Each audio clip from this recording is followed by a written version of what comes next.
Nous sommes ce que nous faisons de manière répétée. L'excellence alors n'est pas un acte, mais une habitude à avoir. Cette citation d'Aristote reflète parfaitement le fonctionnement d'une boutique en ligne. Mais bien plus que ça. Elle définit entièrement ce que c'est le CRO.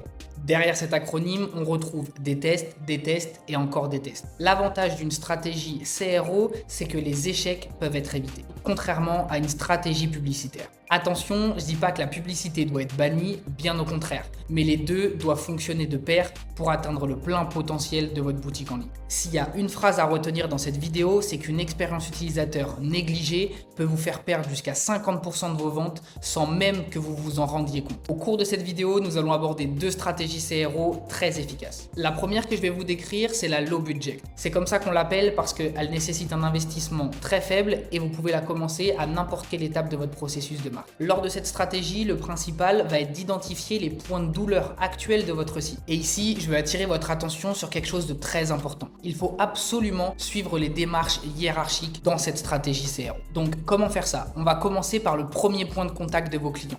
Si vous êtes sur une stratégie publicitaire à l'heure actuelle, alors concentrez-vous sur vos pages produits.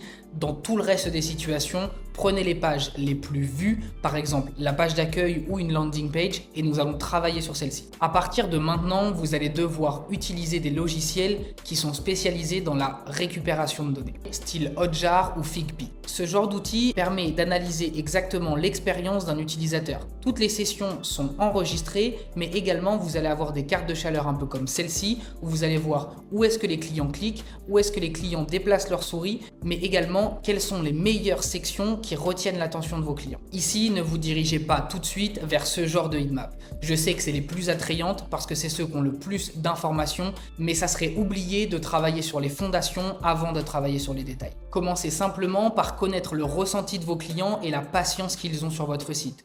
Chaque niche est différent et chaque ciblage est différent. Analysez plutôt ce genre de heatmap qui vont vous permettre de savoir où est-ce que vous perdez l'attention de votre client. Si vous analysez une perte de plus de 25% au niveau du scroll, alors que c'est qu'il y a une section qui pose problème. Ensuite, mettez l'intégralité des zones avec moins de 30% de rétention à la poubelle et nous allons garder tout le reste. Si vous jugez que l'une d'entre elles est très importante, alors gardez le contenu mais changez absolument son design. Si à l'inverse, une zone a beaucoup trop d'attention par rapport à ce qu'elle apporte dans cette négociation, alors gardez le design mais changez son contenu. Vous pouvez également changer sa disposition sur la page. Gardez à l'esprit que le CRO, c'est un équilibre entre l'attention du client, la dopamine et la confiance que le site va lui procurer. La seconde partie est une phase d'optimisation. C'est ici que commencent réellement les A/B tests. Imaginez pouvoir afficher une version A à 50% des utilisateurs et une version B au reste des 50%. Eh bien ne doutez plus, c'est exactement ce qu'il faut mettre en place. La plupart des outils d'analyse que j'ai cités au début de cette vidéo le font extrêmement bien. Vous ne croirez pas les résultats qu'on peut obtenir avec une simple modification, que ce soit sur la couleur d'un bouton d'ajouter au panier, ou bien une description un peu différente, ou bien une optimisation sur la hiérarchisation des sections. Vous pouvez littéralement doubler vos taux de conversion et de rétention avec ces simples petits changements. Selon la quantité et la qualité de trafic amené sur votre site, ces A/B tests peuvent durer de 1 à 4 semaines.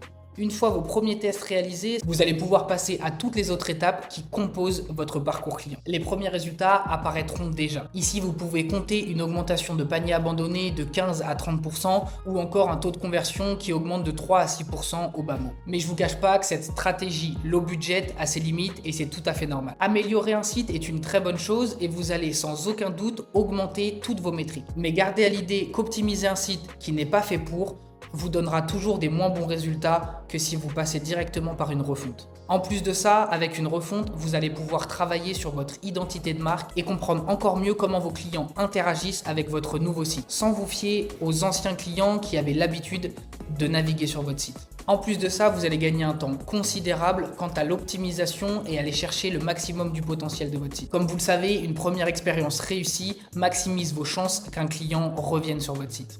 Nous avons même dû affaire à des aspects qualifiés comme négatifs, par exemple une augmentation de prix, et de toujours augmenter le taux de conversion. Vous trouverez dans la description les meilleures ressources gratuites pour devenir un as du CRO. Et je vous garantis que les fichiers que vous allez retrouver vous donneront presque envie de lancer une seconde marque. Merci de m'avoir écouté, c'était Arthur Noëlec, le directeur de l'agence Lec Media. Si vous avez des questions, je vous laisse également en commentaire le lien de mon Calendly si vous voulez prendre un rendez-vous avec moi et si vous voulez qu'on échange sur les potentiels problèmes que vous rencontrez sur votre site.